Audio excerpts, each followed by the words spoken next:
Diraj, atrial fibrillation is much more common than many of us probably think. According to the European Society of Cardiology, the lifetime risk of developing AF is now in the region of 1 in 3.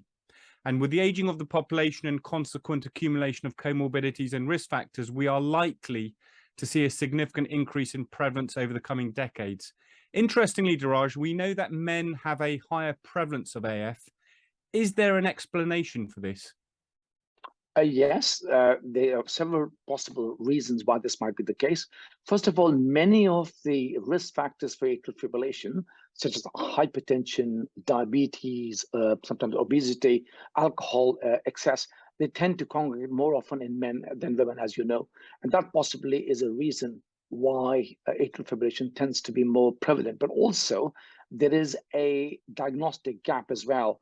Unfortunately, sometimes we are not that proactive when it comes to picking up diagnosis in women as we should. We have made progress over the years, but I'm sure there's a long way to go still. So far too often, we still see occult atrial fibrillation in women, perhaps a bit too late, once they've already suffered from complications from AF. And that's something which we need to keep working on. Yeah, absolutely. Something we definitely need to bear in mind. And we know AF is one of, if not the most potent risk factors for stroke.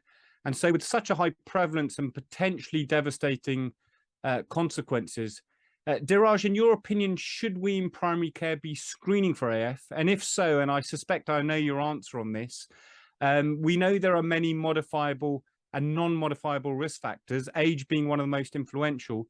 Can you give us a flavor for whom we should be targeting for that screening?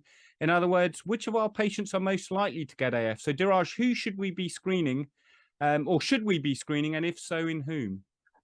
Yeah, thanks, Josh. So, well, first of all, it amazes me that we are still questioning this basic premise that whether we should be screening patients for atrial fibrillation. We've known for years that proactive management of atrial fibrillation in terms of stroke prevention makes such a big difference.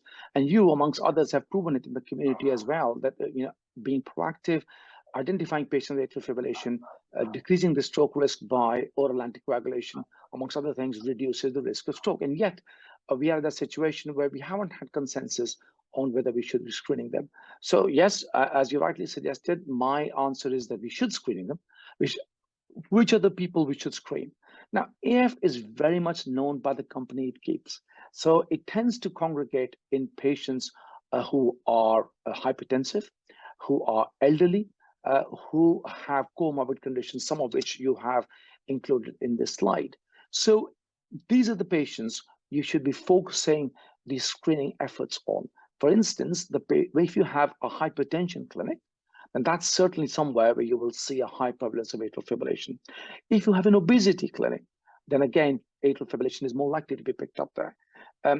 Elderly people, they tend to come along for the flu jabs at the start of the winter season, as it is right now. So those are the people you should be focusing the AF screening efforts on, because otherwise, at the population level, some studies have shown that it's not cost effective to do so. But rather than doing it for a whole population, a much more focused approach would give you better results.